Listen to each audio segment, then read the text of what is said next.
So here's what I need you to do.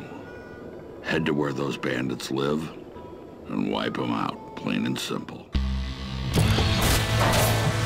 John Carmack still brings the same genius to the video game world that he brought when he started back working on Wolfenstein 3D, which is trying to do something new and revolutionary with every generation of technology that he creates. We invented the genre. We like to think we perfected it. We strive hard to make that experience. It's what we like to play as players. We can make a first-person shooter and we can have gunplay, and we've done that before. But again, we're pushing the boundaries. We want to add something unique that we haven't done before.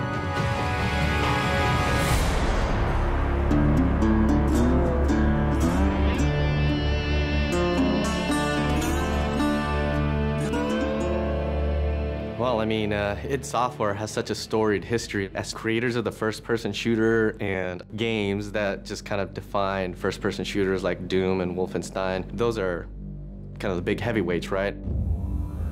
So I was one of the founders of id Software now over 20 years ago, and I've been behind a lot of the advances in 3D graphics and rendering technology that have been some of the centerpieces of our games throughout the years.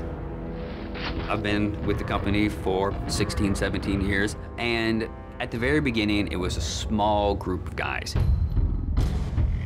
We have the walls lined up with articles that we've been featured in over the years, and Wolfenstein is the game that created the first-person shooter genre. But Doom is the one that sort of popularized the genre. It defined this in-your-face, visceral, gritty action that really separates out first-person shooters from other games. And you look at Quake, where we had client-server architecture, which is now the standard for every multiplayer game on the internet.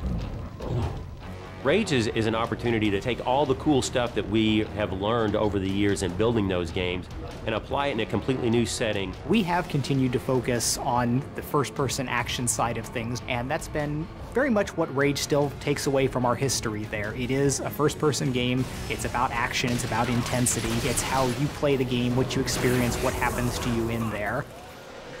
If you're looking for Mayor Clayton, he's right over there.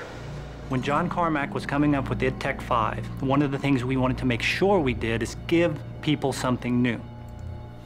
This is the first game that is going to use and fully explore the capabilities of John Carmack's id Tech 5.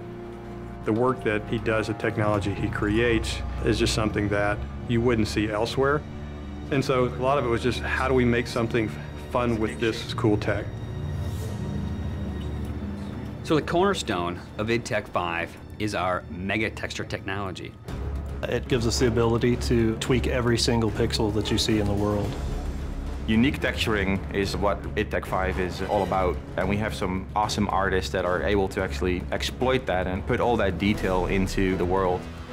The human eye can easily notice repetition in objects and in textures, and if you have a unique environment, that simply doesn't exist. And at any given point, the whole environment has this unique feel and this unique look to it.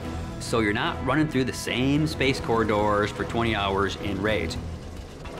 We're all a little safer because of that. With the advancements in the physics technology and the navigation systems, we're able to combine this sort of unique gameplay where we're bringing in vehicle combat and first-person interactions into one game environment. We're getting to the point now with Rage where what's in the minds of an artist, what's in the minds of a director, can actually make it into the game. We are arguably the best-looking game on the consoles today. And the point is, we are running at 2 times the frame rate of what other people might argue is the best-looking console game there. So this has allowed us to have a distinctive visual style, fabulous top-of-the-line graphics, and still run at 60 frames per second to have a better gameplay experience, not just a better-looking game. It's the complete experience. It's really the best thing that id's ever done.